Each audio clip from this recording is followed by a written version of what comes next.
मित्रांनो, साधी माणसं या मालिकेच्या आजच्या भागामध्ये आता सत्या हा नव्या जोमाने सायकल चालवू लागतो, कारण मीरा त्याच्या सोबतीला तेथे आलेली असते.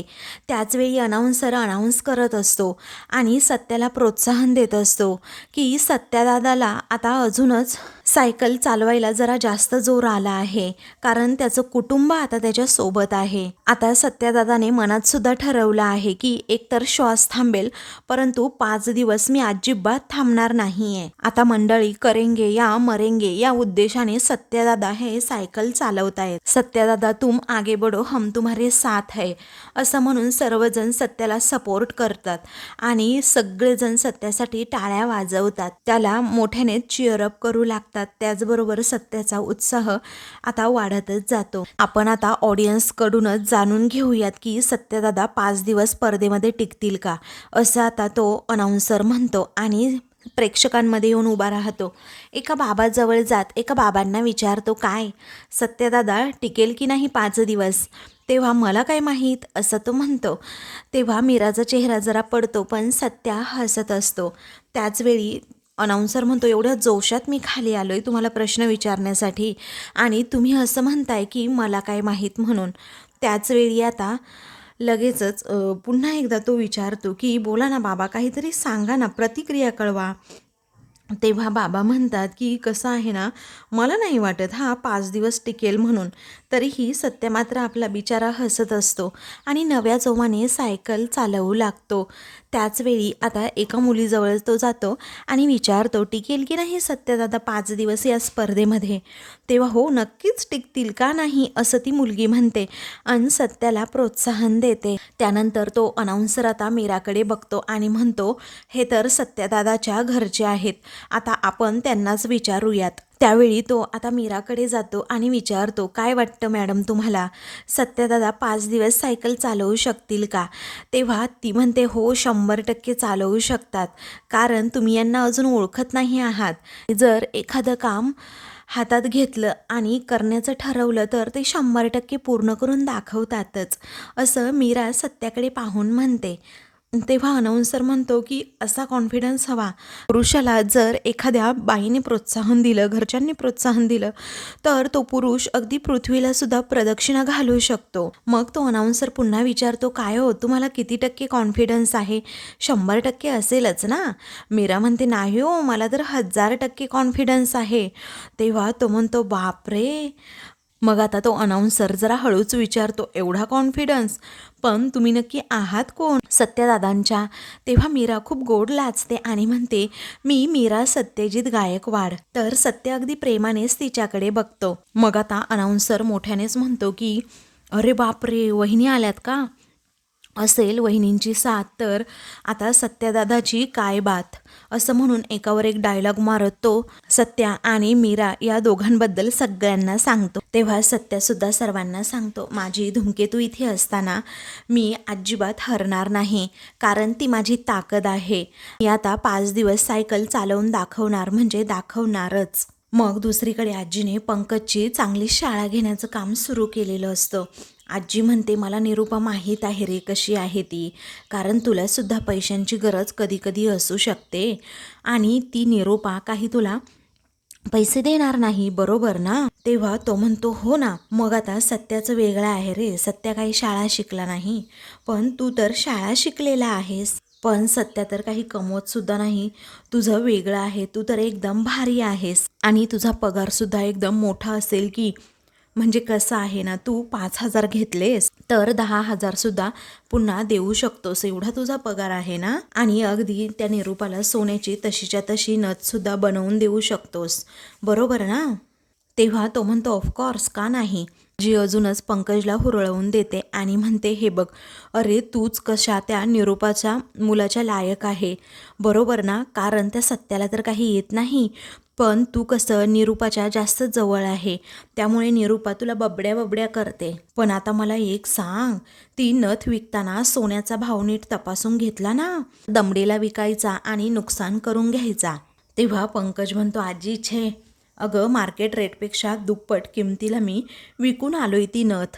असं सत्य तो आजी समोरच सांगतो. आणि आजी तुला सांगू, मी त्या सोनाराला सांगितलं की ही नुसती सोन्याची नाही आहे ना, तर अँटिक आहे. आणि मग तेव्हा कुठे जाऊन त्याने मला ना जरा जास्त पैसे दिले. पण आजी मी काय केलं माहितीये, सगळे पैसे घेतले आणि गुपचूपच देविका व मम्माच्या हातात सुद्धा दिले. मग म्हणजे कसं ना, त्या दोघीही अगदी खुश. पण तुला सांगतो आजी, हे सगळं सुचायला ना माणसाकडे शिक्षण सुद्धा लागतं, असं जेव्हा आता निर्लज्जपणे पंकज म्हणतो, तेव्हा मात्र आजी सनकन आता पंकजच्या कानाखाली मारते. मग आता पंकजचा गालच आता लाल होतो. तेव्हा आजी म्हणते, हा नालायकपणा करण्यासाठी शिक्षण लागतं असं म्हणतोस?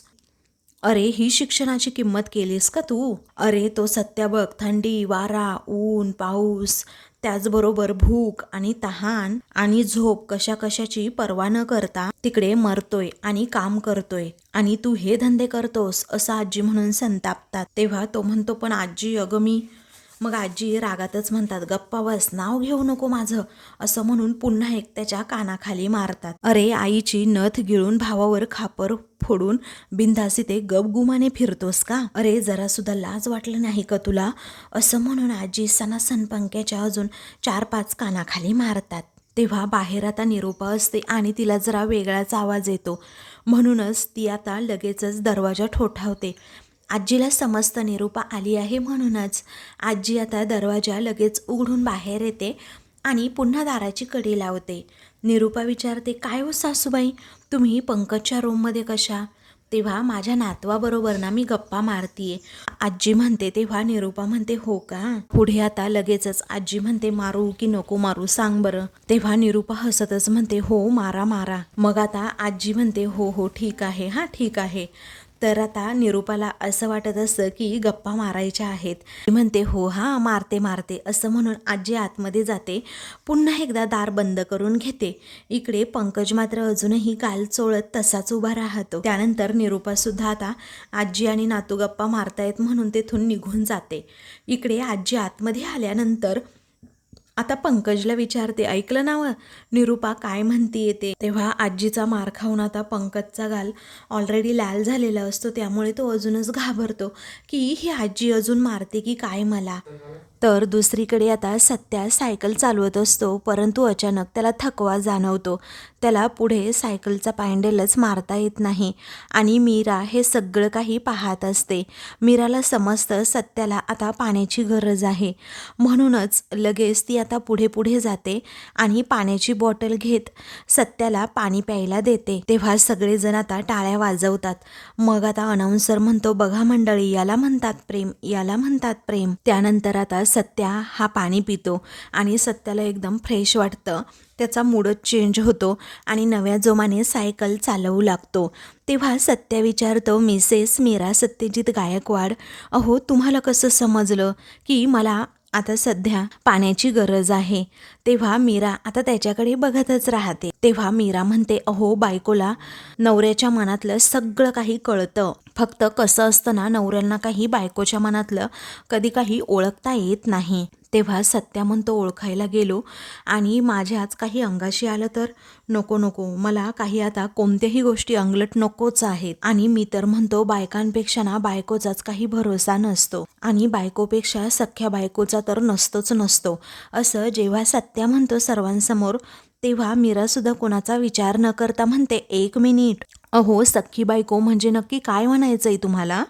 तेव्हा सत्या म्हणतो, म्हणजे जी बायको नसतेच, अगोदर ती सखी असते आणि मग नंतर बायको असते, आणि तिलाच मी अगदी सख्खी बायको असं म्हणतो. तेव्हा मीरा आता हसते आणि विचारते, काय हो, मग सख्खीवर विश्वास नाही का? तेव्हा सत्या म्हणतो, तसं नाही, आपल्याला तसं सगळं ओळखता येतं तुझ्या मनातलं, पण कसं आहे ना, आपण कधीही असं बोलून दाखवत नाही. मग मीरा विचारते, काय म्हणालात, ओळखता येतं? मग तर माझ्या मनात आता तुम्ही हे करू नये आणि घरी यावं असं आहे, तर तुम्ही कुठे ते ओळखलं? तेव्हा मीरा म्हणते, बरं ते जाऊ द्या सगळं, तुम्ही थांबा इथेच, मी तुमच्यासाठी ना काहीतरी खायलाच घेऊन येते. तेव्हा सत्या म्हणतो, नाही, आता आपण अजिबात थांबणार नाही. त्यानंतर आता मीरा म्हणते, गप्प बसा हा तुम्ही, काहीतरी खायलाच हवंय, असं म्हणून ती आता तेथून जाते.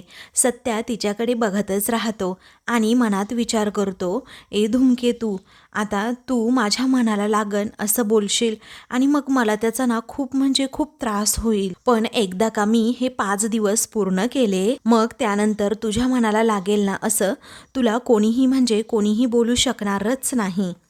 आणि दुसऱ्यांच्या वागण्याचा त्राससुद्धा तुला कधीही होणार नाही. तेव्हा असं सत्याच्या मनात असतं आणि मीराबद्दल तो सततच सायकल चालवत चालवत विचार करत असतो. तर दुसरीकडे आजीने पंकजची चांगलीच धुलाई केलेली असते आणि म्हणते, काय रे, मी कालपासून बघतीये ती निरूपा सत्यावर आरोप करते आणि तू मात्र असा मूग गिळून बसला आहेस. अरे, ती लाड करते ना तुझे, मग तिला का नाही सांगितलं की हे सगळं कारस्थान फक्त तूच केलं आहेस म्हणून. आजी पुन्हा एकदा सनकन त्याच्या कानाखाली मारते. तेव्हा पंकज आता खूपच घाबरतो आणि म्हणतो, आजी अगं नको ना मारू मला, मला खूप लागते अगं, तुला देऊ का मी पैसे. तेव्हा आजी आता अजून एक कानाखाली मारतात आणि पंकजची ही चोरीची मस्तीच पूर्णपणे उतरवून टाकतात. मग आता पंकज एकदम घाबरतो आणि म्हणतो, आजी सॉरी सॉरी हा. आजी म्हणते, आता गप्प बस, भीक माग नाही तर अजून काही सुद्धा कर, पण निरूपाची नथ तू पुन्हा आणून दिलीच पाहिजे आणि नथ आणल्याशिवाय जर घरात पाऊल टाकलंस तर आता याद राख, तीच तंगडी तोडून ना मी तुझ्या हातात देईन. मग आता पंकज रडतच म्हणतो, आजी अगं मी आत्ता जर नथ आणायला गेलो ना तर मम्मा मला खरंच मारेल. मग आजी म्हणतात, तिला सांग मग तू की तुझ्याकडे ना ती चुकूनच राहिली म्हणून आणि ती सुद्धा अगदी चटकन विश्वास ठेवेन तुझ्यावर. तू आता बोलशील ना असं आजी विचारते. तेव्हा पंकज अजूनच गपगुमाने उभा राहतो. आजी अजून जोरात ओरडते, अरे बोलशील ना. तेव्हा पंकज म्हणतो, हो हो बोलतो बोलतो आणि लगेच आपल्या गालाला हात लावत पुन्हा एकदा तिथून जाण्याचा प्रयत्न करतो. आजी सुद्धा आता त्याला लगेचच जाऊ देते. तेव्हा मात्र आजी आता खूपच चिडलेली असते आणि म्हणते, ही नालायक निरूपा त्या पंक्यावर नाही तर माझ्या सत्यावर आळ घेत होती का, आरोप करत होती का चोरीचा, आता तिच्याकडेही बघतेच जरा. तर आता दुसरीकडे मीरा ही सत्याला काहीतरी खायला द्यायचंय म्हणून वडापाव आता घेऊन येते आणि त्या रिंगणाजवळ आल्यानंतर म्हणते, अहो. तेव्हा सत्या म्हणतो, काय. मग आता ती म्हणते, वडापाव खाऊन घ्या एखादा. तेव्हा मीरा आता त्याच्या हातात देणार पण तिचे प्रयत्न आता फसतात आणि सत्या थोडासा कोलमडू लागतो, पण कशीबशी तो सायकल सावरून पुन्हा एकदा पुढे पुढे निघतो. त्याचवेळी आता मीराला वाईट वाटतं. मग त्यानंतर दुसऱ्यांदा सुद्धा तिचे प्रयत्न असेच फसतात. आता तिला वडापावच पटकन त्याच्या हातात देता येत नाही. त्यानंतर ती आता डायरेक्टच रिंगणामध्ये येते आणि सत्याजवळ जात त्याच्या भोवती अशी गोलगोल फिरत त्याला एक एक घास वडापावचा भरवू लागते. तेव्हा सगळेजण मीराचं सत्याबद्दल असणारं प्रेम आता पाहू लागतात. तर अनाउन्सर मोठ्यानेच म्हणतो, अरे वा वा मंडळी, आपण बघतच आहोत की आपल्या या मीरा वहिनी सत्या दादावर किती प्रेम करतायत आणि त्यांच्या घरच्यांसाठी ना आपण जरा जोरदारच टाळ्या वाजवूयात. तेव्हा आता सत्या अगदी आनंदानेच तो वडापाव खाऊ लागतो आणि त्यालाही खूप छान वाटतं, कारण कालपासनं त्याच्या पोटात सुद्धा काही नसतं. आता वडापाव खाऊन झाल्यानंतर मीरा रिंगणाच्या बाहेर जाते, पाण्याची बॉटल घेऊन येते आणि लगेचच सत्याला पाणीसुद्धा देते आणि मग सत्यामध्ये एक नवीनच ऊर्जा येते आणि तो पुन्हा जोमाने सायकल चालवू लागतो. सत्याला अशा नव्या जोमाने सायकल चालवताना पाहून मीराला खूपच आनंद होतो. तर दुसरीकडे पंकज स्वतःच्याच तोंडात मारून घेत असतो आणि म्हणतो की कुठून दुर्बुद्धी सुचली काय माहीत. निरूपा तेथेच हॉलमध्ये बसलेली असते. पंकज पुढे पुढे जात असताना आता लगेचच निरूपाही म्हणते की थांब जरा पंकज. तेव्हा पंकज आता थांबतो, पण आता आईने असं अचानक का थांबवलं याची भीती त्याच्या मनात असतेच. त्यावेळी आता ती हसतच पुढे येते आणि विचारते, काय रे, काय झालं बबड्या, तुझे गाल असे टमाटरसारखे लाल लाल का झाले आहेत, सांग ना मला सांग, त्या म्हातारीने काय जोक सांगितला की काय. तेव्हा पंकज म्हणतो, हो हो अगं मम्मा, जोकच सांगितला मला. अगं आजीचे किस्से तुला काय माहीत. मग आता निरूपा म्हणते, हो सांग ना मग, एखादा किस्सा सांग की मला सुद्धा. तेव्हा पंकजची आता बोबडी चोळते, त्याला काय सांगावं ना कळतच नाही. निरूपा मग रागातच म्हणते, आता सांगतोस की मी सुद्धा गाल लाल करू तुझे. तेव्हा हो सांगतो पण मारणार नाहीस ना असं आता तो विचारतो. तेव्हा ती म्हणते, जास्त शहाणपणा करू नकोस हा, सांग पटकन आणि काय झालंय ना ते अगदी मुकाट्याने सांग. तेव्हा पंकज आता मागे पाहतो आजी आहे की नाही. तुले मम्मा अगं सॉरी, कारण तुझी नथ ना मीच घेतली होती. हे ऐकून निरूपा अगदी धक्क्यानेच पंकजकडे पाहते आणि तिच्या तळपायाची आग अगदी मस्तकात जाते. अगं आजीने मला बरोबर या प्रकरणामध्ये पकडलं आणि गोड गोड बोलून ना सगळं काही अगदी माझ्याकडून काढून सुद्धा घेतलं. तेव्हा निरूपा रागातच पंकजकडे बघते. तेव्हा आता तू असं का केलंस, निरूपा विचारते. तेव्हा पंकज म्हणतो, माझ्याकडे ना मम्मा दुसरा ऑप्शनच नव्हता, कारण मी तुझ्याकडे पैसे मागायला सुद्धा आलो होतो. आणि आजीला जेव्हा सगळं समजलं तेव्हा तिने मला किती थोबडवलं पाहिलं ना, आणि हे सगळं ना तुझ्यामुळे झालं. तेव्हा निरूपा म्हणते, अरे वा रे वा, अरे तू माझ्याकडे पैसे मागितले, मी तुला दिले नाही, तू माझी नथ चोरलीस आणि वर मला दोष देतो का तू, असं म्हणून निरूपा अजूनच चिडते. त्या म्हातारीच्या समोर अगदी बका ओकलास तू, आणि तू मला बोलतोस का. अरे इथे इज्जत तर गेली, आणि उलट मी त्या पनवतीवर आरोप केला म्हणून मलाच बोलली ती म्हातारी. आता तुझ्यामुळे ना तिला तोंड दाखवायला मलाच जागा उरली नाही. तेव्हा पंकज आता म्हणतो, मम्मा सॉरी, परंतु आता आजी म्हणाली की अगोदर ती नथ घेऊन ये म्हणजे घेऊनच ये, नाहीतर ती सगळ्यांना अशी ओरडून ओरडून सुद्धा सांगेल. तेव्हा आता निरूपा म्हणते, हे सगळं ना तुझ्यामुळे झालंय. अरे तू नथ चोरली ना म्हणून सगळं झालंय हे. तेव्हा देविका हे सगळं ऐकते आणि लगेचच विचारते, काय. तेव्हा आता निरूपा ही लगेचच विषय बदलते आणि म्हणते, जा पंकज बटाटे घेऊन ये. तेव्हा आता तो म्हणतो, हो हो मम्मा येतो हा घेऊन. त्यावेळी आता पंकज म्हणतो, अगं पण तू बटाटे म्हणाली होतीस ना. तेव्हा बटाटे नको कांदेच आण, असं आता निरूपा सांगते.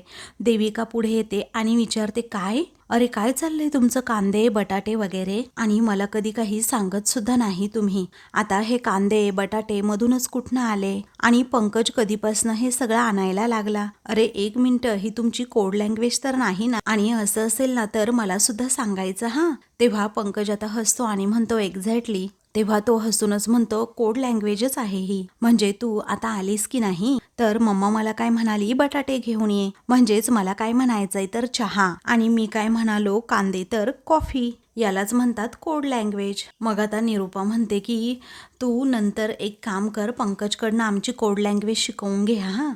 तेव्हा देविका म्हणते, अरे बापरे, मला नाही शिकायची असली भाषा, तुम्ही चालू द्या तुमचं, मी आले लगेच फ्रेश होऊन, असं म्हणून ती लगेचच तेथून जाते.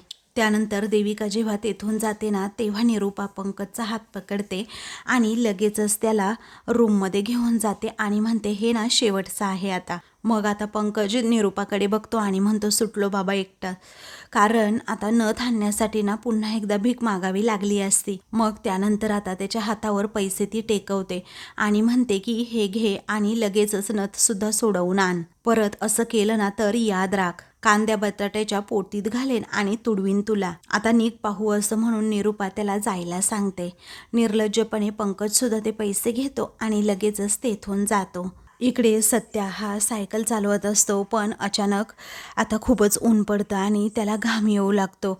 आता घामाचा वाससुद्धा आता त्याला तेथे येतो, त्यामुळे त्याला आता खूपच कसं तरी होऊ लागतं आणि मग सगळेजण सत्याकडे बघत राहतात.